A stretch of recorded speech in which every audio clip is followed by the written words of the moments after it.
마크 피니 목사님의 삶을 변화시키는 13가지 비결 중 그 7번째 비결, 죽은 자와의 소통은 위험이란 말씀을 듣겠습니다. 세찬 바람이 불고 셔터들이 여기저기 부딪혀 소리가 나는 밤중에 그 필리핀 장교는 잠에서 깨었습니다. 그런데 자기 침대 위에 자기 아내의 아름다운 모습이 보였습니다. 죽은 그녀가 보이다니 삶을 변화시키는 한 비결이 그로 하여금 그녀를 포옹하지 못하게 했습니다. 죽음이 무엇인지에 대한 성서적 통찰력에 따르면 그 형체는 아내가 아니라 환영이었습니다. 필리핀에서 1년의 집회를 가지며 죽음에 대해 설교한 그날은 태풍이 그 섬을 갈갈이 찢어버린 밤이었습니다. 그 집회에 참석했던 사람들 중에는 성경이 죽음에 대해 무엇이라 가르치는지에 대해 주의 깊게 들었던 한 필리핀 육군 장교가 있었습니다. 그날 밤 밤중에 바람이 너무 세게 불고 집의 셔터들이 심하게 흔들거리며 판자에 부딪혔습니다.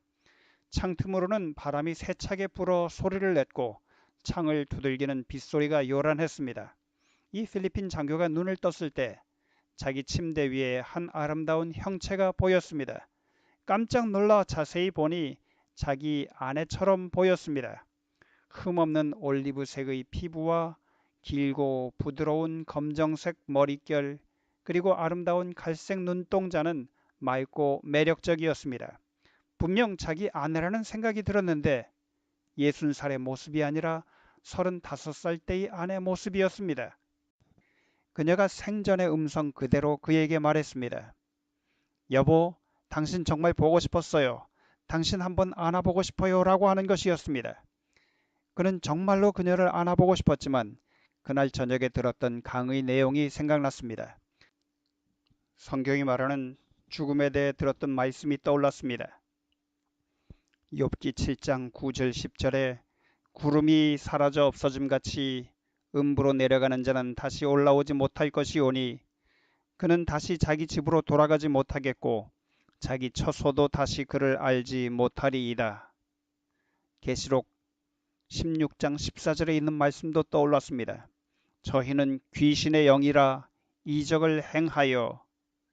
고린도후서 11장 14절에 있는 사단도 자기를 광명의 천사로 가장하나니란 말씀도 생각이 났습니다.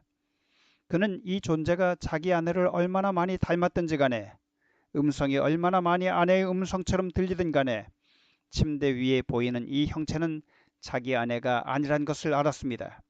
그래서 그는 그 형체를 보면서 예수 그리스도의 이름으로 말하노니 꺼져라! 예수님의 이름으로 말하노니 꺼져라! 꺼져!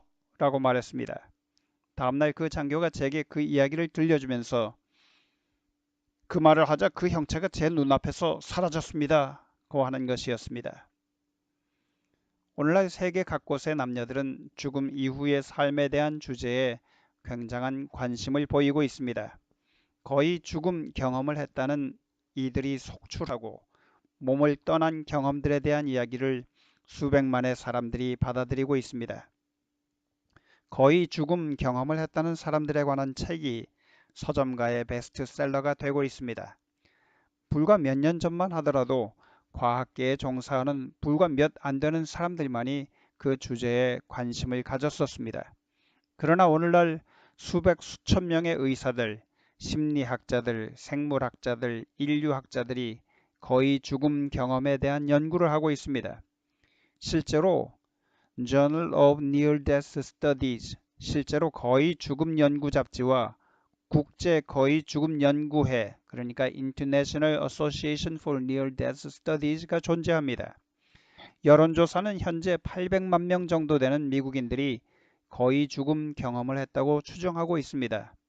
삶 후의 삶, Life After Life란 책은 700만 부가 팔렸고 빛에 의한 포옹, Embraced by the Light은 여러 주 동안 뉴욕타임즈 베스트셀러 목록에 올라 있었습니다.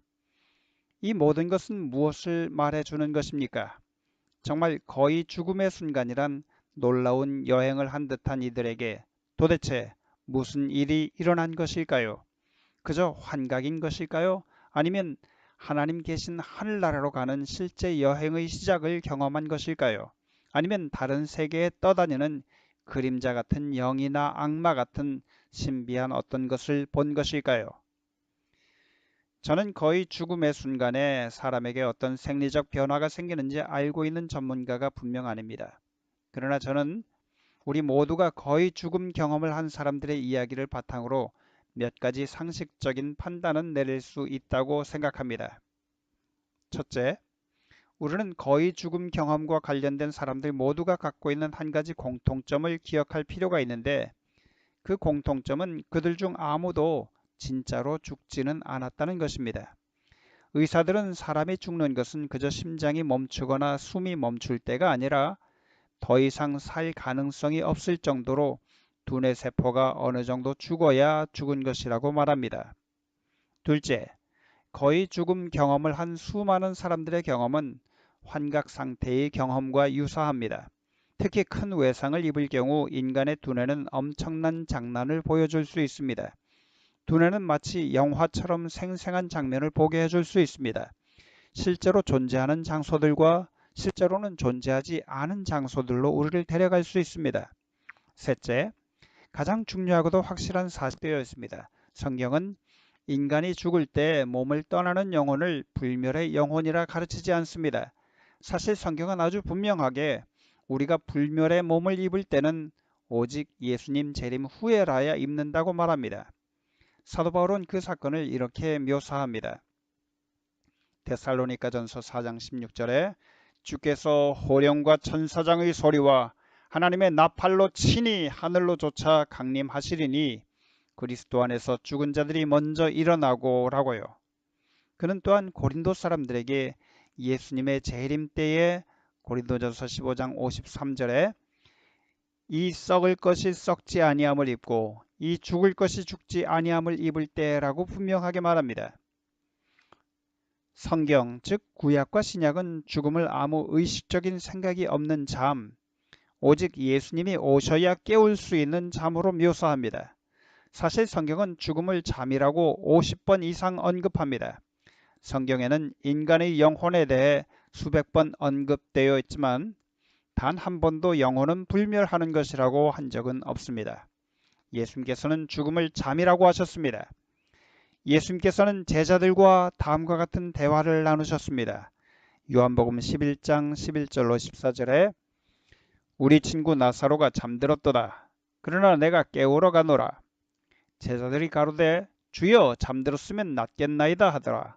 예수는 그의 죽음을 가리켜 말씀하신 것이나 저희는 잠들어 쉬는 것을 가리켜 말씀하심인 줄 생각하는지라.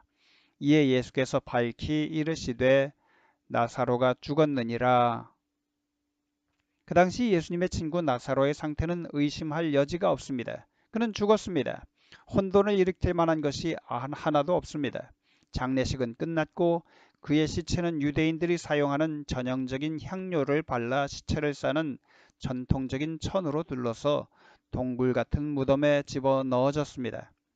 예수님은 서야 도착하셨는데 무덤 앞에 서셔서 요한복음 11장 42절에 있는 나사로야 나오라 하고 부르셨습니다. 여기서 유의할 것은 예수님께서 나사로야 내려오너라고 하지 않으셨다는 사실입니다. 마르다는 예수님께 말씀드렸습니다. 요한복음 11장 39절에 주여 죽은 지가 나흘이 되었음에 벌써 냄새가 나나이다 라고요. 나사로는 나흘 동안 어디에 있었던 것일까요? 분명 하늘에 있었던 것은 아닙니다. 성경에는 무슨 영광의 땅에 여행을 다녀왔다는 식의 얘기는 한 구절도 없습니다. 만일 나사로가 하늘나라에 갔었더라면 그에겐 영원한 영광에 대해 할 말이 꽤 많았을 것입니다. 영광의 땅에 있었더라면 자기가 경험한 영광스러운 경험을 나누지 않고 베길 수가 있었겠습니까? 그리고 낙원에 있다가 이 죄로 가득 찬 세상에 다시 돌아온 것으로 인해 불평하지 않았을까요? 나사로는 자신이 무덤 속에 있었던 나흘간에 대해 얘기할 것이 하나도 없었습니다. 그는 이 사건 이후에 여러 해를 살았지만 성경은 그가 무덤에 있었던 나흘간의 이야기를 단 한 번도 언급하지 않고 있습니다. 왜 언급하지 않느냐고요? 왜냐하면 예수님께서 제자들에게 말씀하셨듯이 나사로는 그저 자고 있었기 때문입니다. 성경은 전도서 9장 5절에 이렇게 말합니다. 무릇 산 자는 죽을 줄을 알되 죽은 자는 아무것도 모른다고요. 다윗은 시편 13편 3절에서 죽음을 잠이라고 언급했습니다. 두렵건대 내가 사망의 잠을 잘까 하오며 라고요. 욥기서도 욥기 14장 12절에 죽음을 잠으로 비유했습니다. 사람이 누우면 다시 일어나지 못하고 하늘이 없어지기까지 눈을 뜨지 못하며 잠을 깨지 못하느니라. 하나님께서 에덴 동산에서 아담을 창조하셨을 때 그분은 그에게 생명의 숨을 불어넣으셨습니다. 창세기는 2장 7절에 이렇게 말합니다. 여호와 하나님이 흙으로 사람을 지으시고 생기를 그 코에 불어넣으시니 사람이 생명이 된지라. 영혼을 넣으셨다고 말하지 않습니다. 생기를 그 코에 불어넣으시니 사람이 생명이 되었다고 말합니다. 분명한 것은 영혼은 사람에게서 분리된 어떤 개체가 아니라는 것입니다.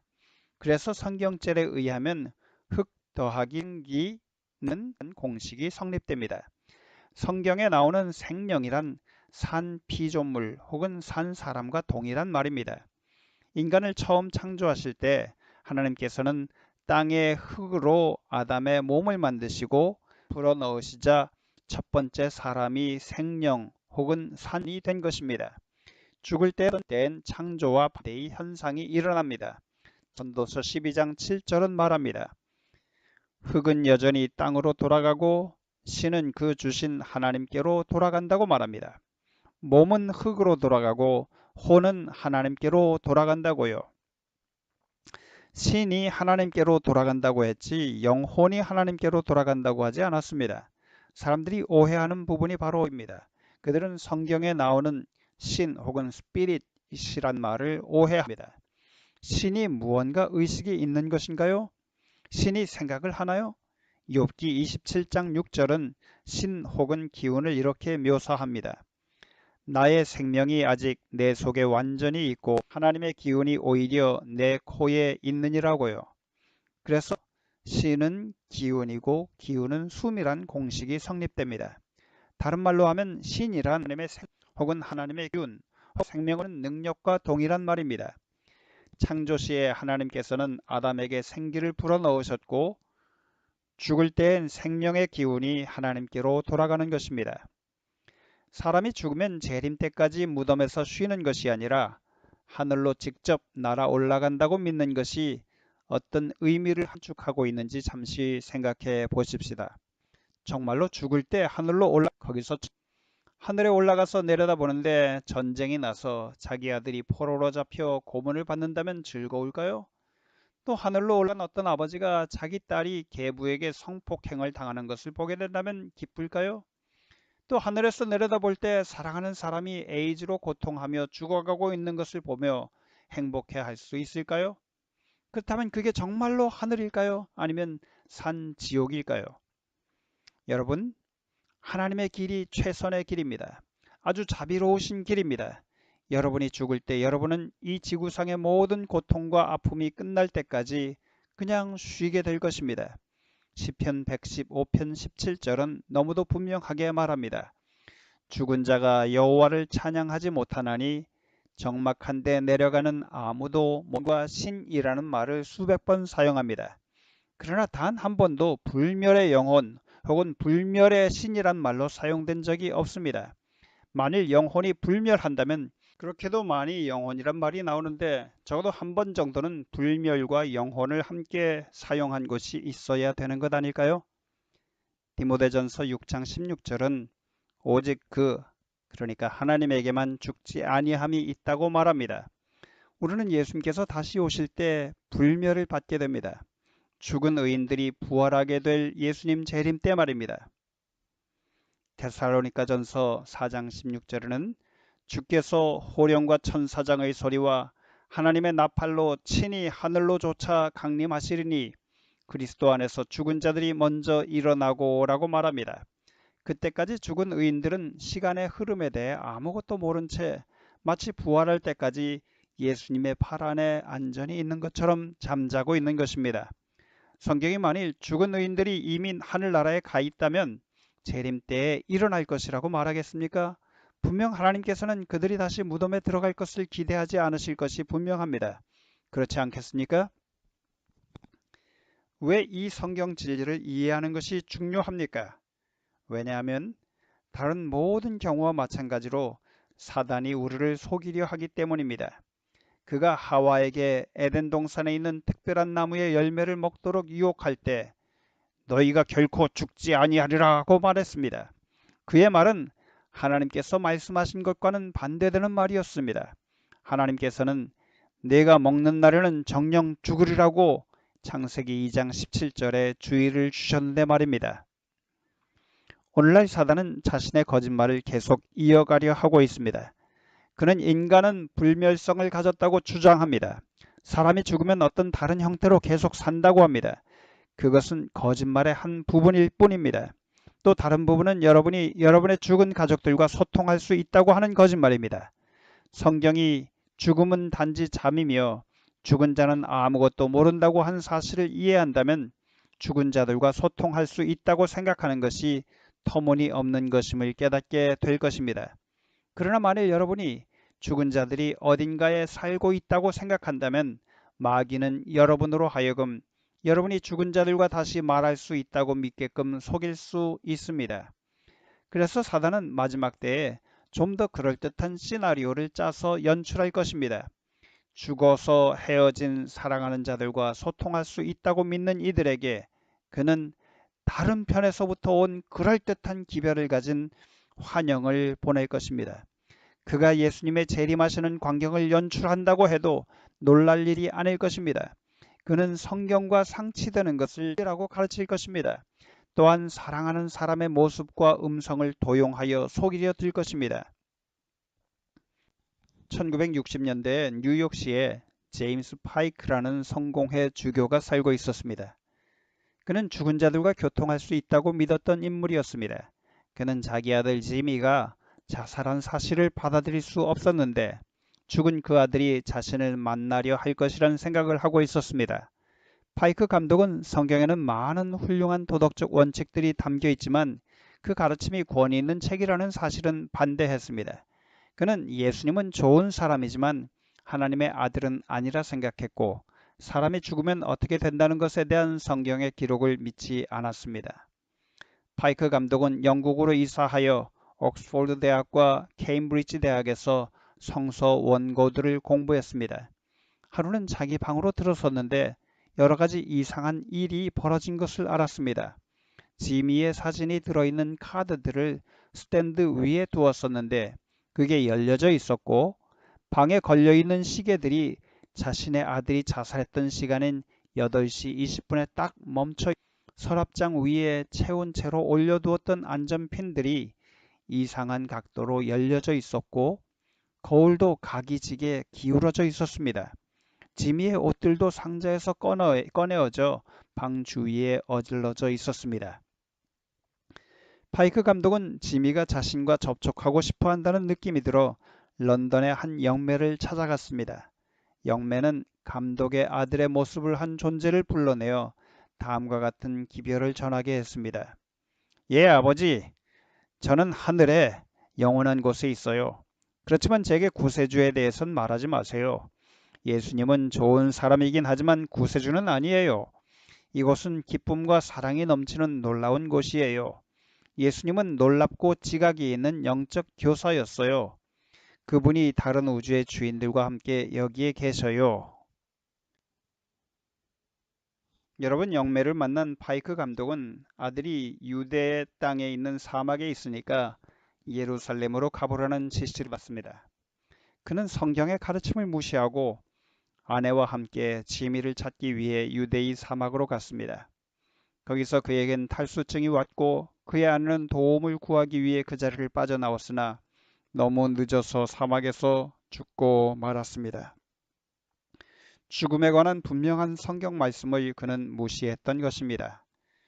죽은 가족이 지금 하늘에 안전하게 있다고 믿는 것이 어떤 분들에겐 위로가 되는 것처럼 보입니다.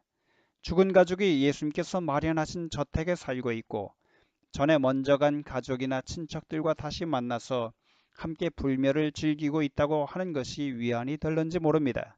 그러나 우리가 성경을 열고 이 주제에 대한 증거들을 분석해 볼 때 예수님의 방법이 훨씬 나은 것이 분명합니다. 성경 마가복음 13장 22절에는 마지막 시대에 거짓 그리스도들과 거짓 선지자들이 일어나서 이적과 기사를 행하여 할 수만 있으면 택하신 백성을 미혹해 하려 하리라고 말합니다. 그렇지만 여러분은 기만당할 필요가 없습니다. 여러분이 하늘나라에서 사랑하는 사람들을 다시 만날 날이 올 것입니다.